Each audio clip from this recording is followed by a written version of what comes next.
Salut! Astăzi vă voi arăta cum puteți să schimbați saboții de frână pe puntea din spate la un Renault Clio, Symbol, Dacia Logan, Solența, etc. Procedura este aproape identică la toate mașinile, care evident au frâne pe tamburi. Din ce motiv schimb saboții? Acum câteva zile am frânat ușor și a pornit ceva în partea din spate, mai exact în partea stângă. La Renault Clio Symbol este un defect clasic, dezlipirea saboților, fiindcă aceștia sunt doar lipiți și nu sunt nituiți pe placa de metal.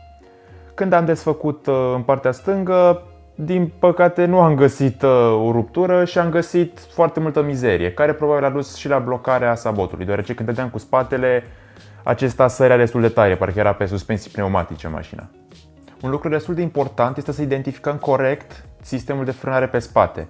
Avem două tipuri, sistem Lucas TRV sau sistem Bosch. De obicei avem sistem Lucas TRV, dar se poate întâmpla să avem și Bosch. Cum putem să identificăm? Cel mai simplu, evident, după seria de șasiu. Dar dacă în față avem sistem Lucas sau TRV, scrie pe trier, este gravat, de obicei avem și pe spate. Sau dacă pe spate cilindrul hidraulic are un singur șurub, de obicei este sistem Bosch. Dar, cum am zis la început, după seria de șasiu. De obicei, saboții pe puntea din spate îi schimbăm după 100.000 de kilometri, deoarece uzura este destul de mică pe puntea din spate.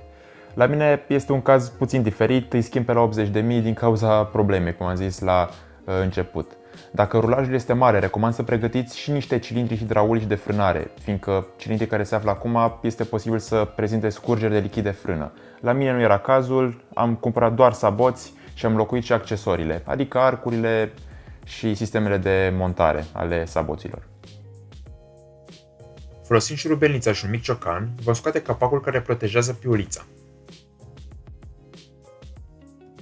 În continuare, folosim o tubulare de 30 pentru a desfileta piulița. Atenție, deoarece piulița este strânsă foarte tare. Din cauza buzei de rugină care se formează pe tambur, acesta va ieși destul de greu. Putem folosi un ciocan de plastic și mișcări stânga-dreapta pentru a-l scoate. Cea mai simplă metodă este să folosim un extractor de tamburi. Praful rezultat în urma frânării este destul de toxic, așa că începem prima dată cu o desprăfuire. Folosim prima dată spray de curățat frânele, iar apoi vom folosi și o pensulă.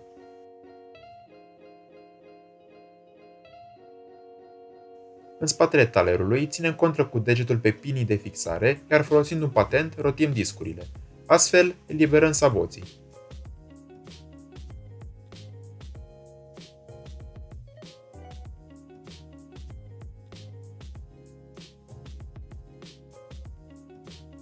Folosind din nou patentul, scoatem arcul de la sistemul de autoreglare. În continuare, tragem de saboți în sus, iar aceștia vor ieși cu tot cu celelalte elemente ale sistemului de frânare.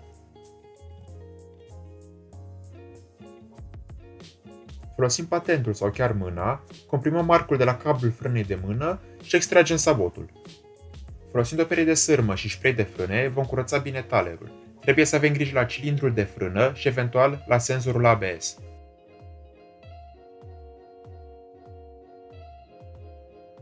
De asemenea, putem folosi și o pensulă. Este bine să insistăm la punctele de contact ale saboților pe taler. În continuare, curățăm tamburul. Ar fi bine să folosim un flex ca să curățăm buza de rugină, cea pe care o arăt cu degetul. Prefer să curăț de praf și elementele sistemului de autoreglare. Folosind un lubrifiant pe bază de cupru sau grafit, ungem punctele de contact ale saboților pe taler. Punem pe poziție sabotul fără pârghia frânei de mână. Ținând contră din spatele talerului, folosim patentul pentru a fixa sabotul. Decomprimăm arcul cablului frânei de mână pentru a-l fixa pe pârghia celuilalt sabot. Introducem arcul de revenire din partea de jos. Lubrifiem filetul și strângem la maxim rotița sistemului de autoreglare. Trebuie să avem grijă la sistemul de autoreglaj. Tăblița metalică trebuie orientată către interior. Partea piesei pe care o arăt acum cu degetul trebuie poziționată către exterior, iar partea piesei pe care o arăt acum trebuie poziționată către interior. Introducem arcul de revenire din partea de sus și pregătim sistemul de autoreglare. În continuare, tragem de sabot până când sistemul de autoreglare se așează pe poziție, exact ca în video.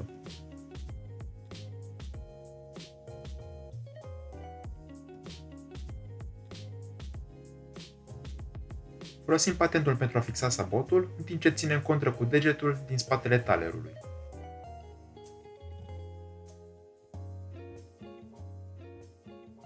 Punem pe poziție tabla sistemului de autoreglare, iar apoi introducem și arcul.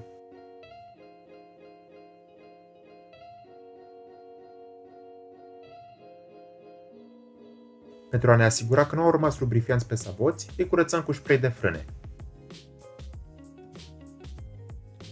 Învârtind de rotiță în jos, saboții se expandează, iar învârtind de rotiță în sus, aceștia se contractă. Saboții reglați bine trebuie să frece puțin tamburul, exact ca în video. Piulița se recomandă să se schimbe. Eu folosesc o pastă de blocat șuruburi pe care o aplic în cantitate mică pe filet.